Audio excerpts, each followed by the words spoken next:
បាទគ្រប់ជំរាបសួរបងប្អូនប្រិយមិត្តទាំងអស់គ្នាសូមស្វាគមន៍មកកាន់សម្រាប់រឿងជួម៉ុងហើយថ្ងៃនេះផងដែរខ្ញុំបាននឹងសម្រាប់តរឿង Alchemy of Soul ភាគទី21កុំឲ្យខាត់ពេលយូរយើងចូលទៅទស្សនាសាច់រឿងនឹងទាំងអស់គ្ន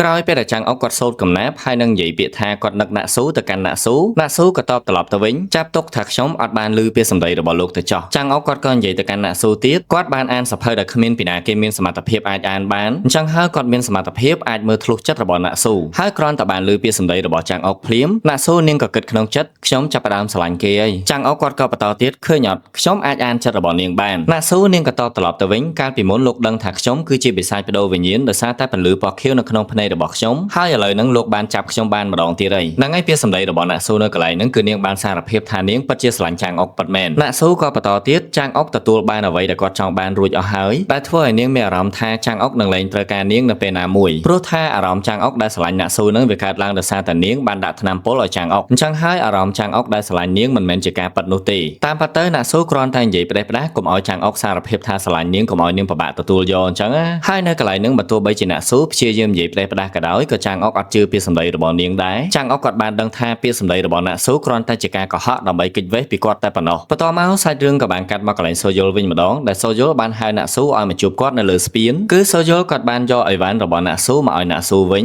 វាគឺជាអីវ៉ាន់ដែលណាក់ស៊ូរើចូលមកនៅក្នុងទីក្រុងសងងៀមនៅពេលដែលនាងប្រកួតប៉ុន្តែក្រោយពេលដែលណាក់ស៊ូស្លាប់ទៅមេកាក៏បានពឹងពាក់ឲ្យសូយលយកវាមកឲ្យណាក់ស៊ូវិញប៉ុន្តែអ្វីដែលសំខាន់សូយលគាត់បានឃើញកញ្ចែរូបចាបរបស់គាត់នៅក្នុងថង់យាមរបស់ណាក់ស៊ូសូយលគាត់ក៏និយាយទៅកាន់ណាក់ស៊ូថាគាត់បានទុកកញ្ចែរូបចាបនៅលើភ្នំដាច់យ៉ាងកុកប៉ុន្តែហេតុអីបានជាកញ្ចែរូបចាបនៅជាមួយណាក់ស៊ូទៅវិញសំណួររបស់សូយលក៏ធ្វើឲ្យណាក់ស៊ូបែកបាក់ឆ្លើយអត់ចេញនោះទេអញ្ចឹងហើយសូយលគាត់ក៏ជួយឆ្លើយជំនួសតែម្ដងទៅគឺដោយសារតែនាងស្រឡាញ់ខ្ញុំមែនអត់បានជានាងយកកញ្ចែរូបចាបរបស់ខ្ញុំដាក់តាមខ្លួនអញ្ចឹងតាមពិតទៅសូយលគាត់ជួយឆ្លើយជំនួសបែបហ្នឹងគ្រាន់តែគាត់ជួយផ្ដល់ចម្លើយឲ្យណាក់ស៊ូកុំឲ្យនាងបែករឿងថានាងគឺជាបិសាចបដូរវិញ្ញាណសូយលគាត់ក៏បន្តទៀតព្រោះកាលពីមុននាងធ្លាប់និយាយថានាងស្រឡាញ់ខ្ញុំមកណាក់ស៊ូក៏និយាយទៅកាន់សូយលវិញថាគ្រាន់តែខ្ញុំនិយាយអញ្ចឹងសោះជឿខ្ញុំដែរសូយលគាត់ក៏តបបើសិនជាចង់ឲ្យខ្ញុំជឿធ្វើវាបន្តទៀតទៅសូយលគាត់ចង់មានន័យថាឲ្យណាក់ស៊ូធ្វើសកម្មភាពរហូតតតែគាត់ជឿថានាងពិតជាស្រឡាញ់គាត់ពិតមែនហើយរឿងដែលសូយលទៅជួបជាមួយណាក់ស៊ូនៅលើស្ពានដាំងហ្គូគាត់ក៏បានដឹងដែរដាំងហ្គូគាត់ក៏យករឿងទាំងអស់ហ្នឹងមកនិយាយប្រាប់ចាំងអុកថាពួកគេទាំងពីរនាក់កំពុងតែញ៉ែគ្នានៅលើស្ពានគ្រាន់តែបានលឺអញ្ចឹងភ្លាមក៏ធ្វើឲ្យចាំងអុកគាត់ភ្ញាក់ផ្អើលខ្លាំងមែនទែនដាំងហ្គូគាត់ក៏បន្តទៀតនៅថ្ងៃដែលគាត់អង្គុយនិយាយគ្នាជាមួយឈូយុនហ្នឹងគាត់បានឃើញណាក់ស៊ូដើរលេងផ្សារជាមួយនឹងសូយលវាគឺជាថ្ងៃដែលពួកគេទាំងពីរនាក់ទៅទិញឆាតត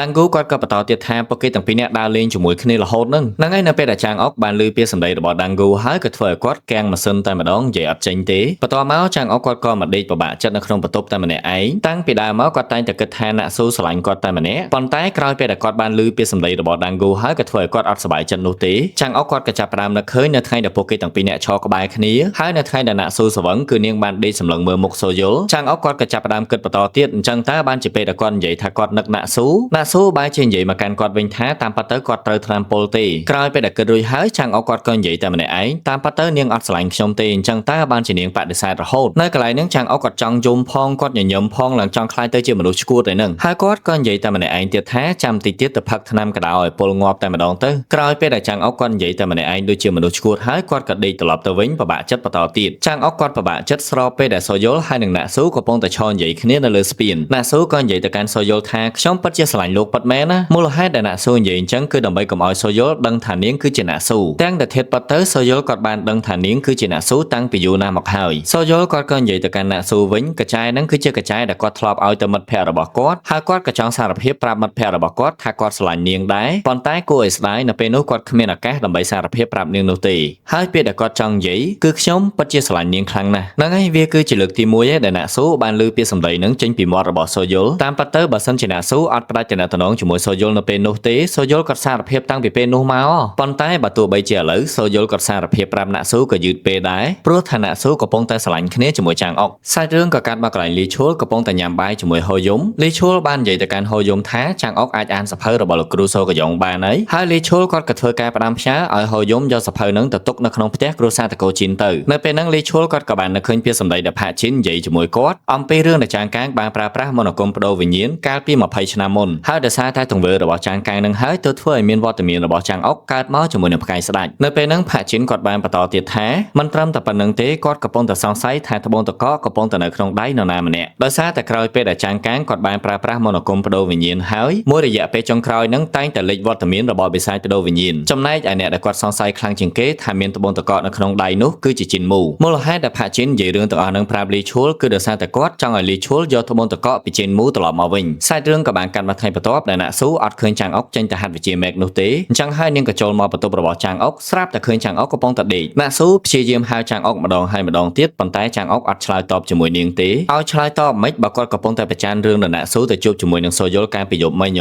ប៉ុន្តែណាក់ស៊ូនាងអត់នៅស្ងៀមទេនាងក៏បន្តអញញ៉ៃចាងអុកទៀតកុំឲ្យចាងអុកគាត់ដេកលក់ស្រួលអញ្ចឹងហើយចាងអុកគាត់ក៏និយាយទៅកាន់ណាក់ស៊ូឲ្យនាងចេញទៅក្រៅវិញទៅគាត់ត្រូវការដេកនៅពេលដែលបានលឺអញ្ចឹងណាក់ស៊ូក៏និយាយថាអាប៉ែហ្នឹងកើតអីឈួតឡប់អញ្ចឹងចាងអុកគាត់ក៏តបគឺដោយសារតែគាត់បានត្រូវថ្នាំពុលហើយវាគឺជាថ្នាំពុលដែលស្រឡាញ់គេតែម្នាក់ឯងណាក់ស៊ូក៏ប្រាប់ឲ្យចាងអុកឈុំនិយាយផ្ដេសផ្ដាស់ហើយទៅហាត់វិជ្ជាមេកមិនត្រឹមតែប៉ុណ្្នឹងទេណាក់ស៊ូថែមទាំងបានធ្វើចរិតខ្ជូតដើម្បីតាក់ទាញអារម្មណ៍ឲ្យចាងអុកទៅហាត់វិជ្ជាមេកទៀតផងក៏ប៉ុន្តែចាងអុកដូចជាគ្មានចំណាប់អារម្មណ៍លេងសើចជាមួយណាក់ស៊ូទេគាត់ក៏ងើបដើរចេញពីបន្ទប់នឹងបាត់ទៅនៅពេលដែលចាងអុកគាត់ចេញមកដល់ខាងក្រៅកំពុងតែអង្គុយអានសភៅក៏មានមេកម្នាក់បានដើរមកនិយាយអំពីរឿងដែលចាងអុកអាចអានសភៅរបស់លោកគ្រូសូកយ៉ុងបានបរិះម្នាក់នឹងបាននិយាយថាបើសិនជាចាងអុកព្រៀងគាត់ឲ្យចេះអានសភៅរបស់លោកគ្រូសូកយ៉ុងគាត់នឹងបរៀនចាងអុកឲ្យហាត់វិជ្ជាមេករបស់គ្រួសាររបស់គាត់វិញក៏ប៉ុន្តែក៏ត្រូវបានចាងអុកបដិសេធថាគាត់គ្មានចំណាប់អារម្មណ៍នៅក្នុងការហាត់វិជ្ជាមេកអីនោះទេចាងអុកគាត់កំពុងតែខូចចិត្តរឿងស្នេហាមានអារម្មណ៍ណាទៅហាត់វិជ្ជាមេកអីនោះហើយដោយសារតែការបដិសេធអត់ហាត់វិជ្ជាមេករបស់ចាងអុកបានធ្វើឲ្យណាក់ស៊ូខឹងជាមួយនឹងគាត់ខ្លាំងមែនទែនចាងអុកគាត់ចេញមកអង្គុយនៅខាងក្រៅក៏មានមេកម្នាក់ទៀតដើរមកនិយាយជាមួយនឹងគាត់ដូចជាមេកម្នាក់មុននឹងអញ្ចឹងថាបើសិនជាចាងអុកយល់ព្រមបរៀនគាត់ឲ្យអានសភៅរបស់លោកគ្រូសូកយ៉ុងបានគាត់នឹងបរៀនចាងអុកឲ្យហាត់វិជ្ជាមេកប្រចាំគ្រួសាររបស់គាត់វិញហើយក៏ត្រូវបានចាងអុកបដិសេធសារជាថ្មីម្ដងទៀតថាគាត់អត់ចង់ហាត់វិជ្ជាមេកអីនោះទេអញ្ចឹងហើយនៅពេលដែលចាងអុកនៅតែម្នាក់ឯងណាក់ស៊ូក៏ដើរមកសួរហេតុអីបានជាគាត់ធ្វើអញ្ចឹងចាងអុកក៏ឆ្លើយថាខ្ញុំបានប្រាប់នាងហើយខ្ញុំនឹកនាងស្ទើរតែស្លាប់ប៉ុន្តែនាងបែរជាប្រាប់ខ្ញុំថាខ្ញុំត្រូវថ្នាំពុលទៅវិញដូច្នេះហើយខ្ញុំត្រូវតែសម្រាកដើម្បីព្យាបាលខ្លួនប្រាណរបស់ខ្ញុំឲ្យប្រែមកសភាពធម្មតាវិ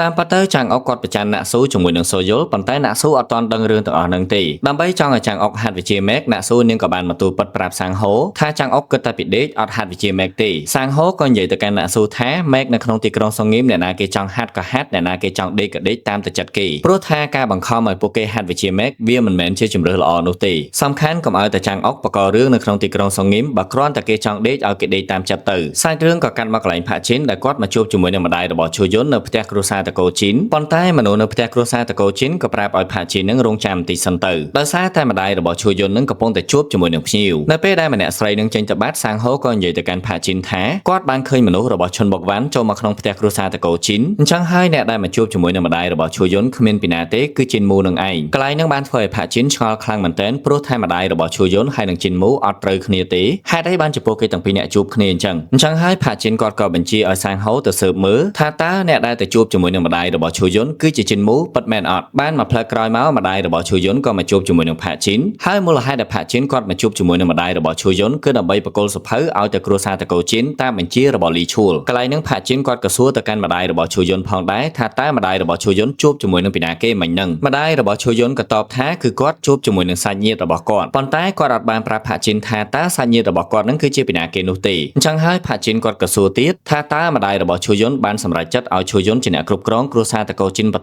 ពិតមែនអត់ម្ដាយរបស់ឈូយុនក៏តបគាត់នៅមិនទាន់សម្រេចចិត្តទេដោយសារតែគាត់នៅមានសង្ឃឹមថាកូនស្រីច្បងរបស់គាត់នៅមានជីវិតម្ដាយរបស់ឈូយុនក៏បន្តទៀតថាកូនស្រីច្បងរបស់គាត់គឺជាមនុស្សដែលមានភាពវៃឆ្លាតហើយប្រកែកជាងគេដោយកូនស្រីច្បងរបស់គាត់នៅក្នុងពោះរបស់គាត់ដល់ទៅ13ខែខុសពីក្មេងធម្មតាអ្វីដែលសំខាន់ថ្ងៃដែលកូនស្រីច្បងរបស់គាត់កើតគឺជាថ្ងៃដែលចាងកាងបានកំណត់ឲ្យគ្រាន់តែផាជីនបានឮថាចាងកាងជាអ្នកកំណត់ថ្ងៃឲ្យប៊ូយុនកើតផាជីនគាត់មានការភ្ញាក់ផ្អើលខ្លាំងមែនទែនដោយសារតែគាត់អត់ដែលដឹងថាចាងកាងអាចមានសមត្ថភាពធ្វើអញ្ចឹងបានទេម្ដាយរបស់ឈូយុនក៏បន្តទៀតគឺកូនស្រីរបស់គាត់កើតចំថ្ងៃដែលចាងកាងកំណត់ឲ្យតែម្ដងក្រោយពេលដែលនិយាយជាមួយផាជីនហើយម្ដាយរបស់ឈូយុនក៏ត្រឡប់ចូលមកបន្ទប់របស់គាត់វិញក៏ធ្វើឲ្យគាត់នឹកឃើញទៅដល់អតីតកាលពេលដែលគាត់ពពោះរយៈពេល13ខែកូនរបស់គាត់អត់កើតគាត់ក៏ទៅជួបជាមួយនឹងចាងកាងនៅពេលនោះម្ដាយរបស់ឈូយុនបានដឹងថាចាងកាងមានត្បូងតកគាត់ក៏ស្នើសុំឲ្យចាងកាងប្រើប្រាស់ត្បូងតកជួយកូនរបស់គាត់ផងបើមិនអញ្ចឹងទេកូនរបស់គាត់អាចនឹងមានគ្រោះថ្នាក់នៅក្នុងពោះរបស់គាត់អញ្ចឹងហើយការចាប់កំណើតរបស់ប៊ូយុនគឺមានជាប់ពាក់ព័ន្ធជាមួយនឹងចាងកាងហើយនឹងត្បូងតកដែលនៅក្នុងដៃរបស់ចាងកាងកាលពី20ឆ្នាំមុនបើទោះបីជាប៊ូយុនបានបាត់ខ្លួនអស់រយៈពេល10ឆ្នាំហើយក៏ដោយក៏ម្ដាយរបស់នាងនៅតែមានសង្ឃឹមថា នាងនៅមានជីវិតហើយគាត់នឹងតាមរកនាងត្រឡប់មកវិញឲ្យទាល់តែបានយើងងាកមកមើលផាជីនវិញគាត់កំពុងតែដើរត្រឡប់ទៅវិញជាមួយសាង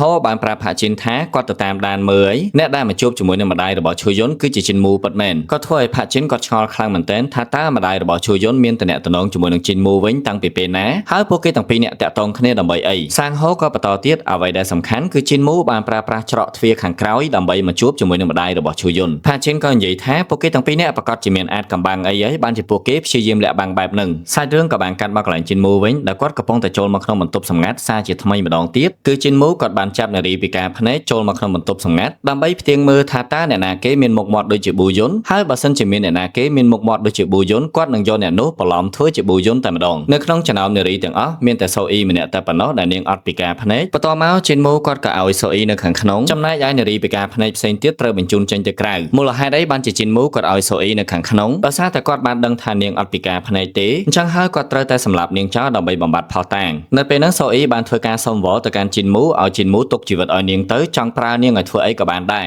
ដើម្បីបញ្ជាក់ពីការពិតថាតើគាត់អាចយកសូអ៊ីទៅប្រើការបានដែរឬអត់ជីនមូគាត់ក៏ប្រើប្រាស់កម្លាំងមេឃរបស់គាត់ធ្វើឲ្យអំបែងពីងហោះឡើងមកខាងលើច្រើនខ្លាំងមែនទែនបន្ទាប់មកគាត់ក៏ធ្វើឲ្យអំបែងពីងទាំងអស់ហ្នឹងហោះកាត់មុខសូអ៊ីថាតើសូអ៊ីព្រិចភ្នែកដែរអត់បើទោះបីជាមានអំបែងពីងហោះកាត់មុខរបស់នាងច្រើនខ្លាំងយ៉ាងណាក៏ដោយក៏នាងឈរស្ងៀមធ្វើធម្មតាដូចជាគ្មានរឿងអីកើតឡើងអញ្ចឹងហើយជីនមូក៏សម្រេចចិត្តថាគាត់នឹងយកសូអ៊ីឲ្យប្រឡំខ្លួនធ្វើជាប៊ូយុនអ្នកទាំងអស់គ្នាប្រកាសជាឆ្ងល់ហើយថាបើសិនជានាងប្រឡំខ្លួនធ្វើជាប៊ូយុនតើតានាងមានសមត្ថភាពអាចបើកបន្ទប់សម្ងាត់នៅក្នុងផ្ទះគ្រួសារតកូជីនបានហ្នឹងហើយជីនមូគាត់មានល្បិចរបស់គាត់ដើម្បីធ្វើឲ្យនាងអាចបើកបន្ទប់សម្ងាត់របស់គ្រួសារតកូជីនបានបន្តិចទៀតគេនឹងបង្ហាញឲ្យយើងបានឃើញពីទង្វើរបស់ជីនមូហើយរឿងដែលសូអ៊ីត្រូវធ្វើគឺត្រូវទន្ទិញប្រវត្តិរូបរបស់ប៊ូយុនហើយនិងប្រវត្តិរូបគ្រួសាររបស់ប៊ូយុនសាច់រឿងក៏កាត់មកកន្លែងអ្នកស៊ូវិញនាងកំពុងតែខ្វល់ក្នុងចិត្តខ្លាំងមែនទែនរឿងដែលចាងអុកអត់ព្រមហាត់វិជ្ជាមេឃហើយនាងក៏កំពុងតែគិតដើម្បីរកវិធីសាស្ត្រឲ្យចាងអុកត្រឡប់ទៅហាត់វិជ្ជាមេឃវិញចៃដន្យអីពេលដែលនាងកំពុងតែបោះស្លឹកឈើហ្គូវ៉ុនគាត់ក៏ដើរចូលមកគ្រាន់តែបានឃើញហ្គូវ៉ុនភ្លាមអ្នកស៊ូក៏ធ្វើការអរគុណរឿងដែលហ្គូវ៉ុនបានជួយនាងកាលពីលើកមុន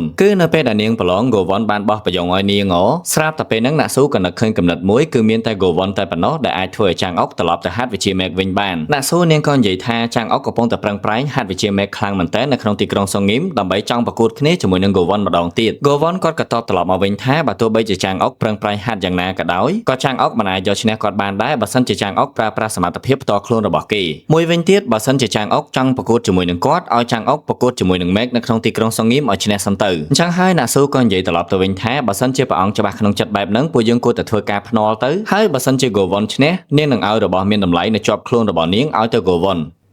ហើយរឿង Alchemy of Soul ភាគទី21របស់យើងក៏បានឈានចូលមកដល់ទីបញ្ចប់តែត្រឹមហ្នឹងចាំជួបគ្នានៅវីដេអូក្រោយស្រឡាញ់អ្នកទាំងអស់គ្នាពេញបេះដូងបាយបាយ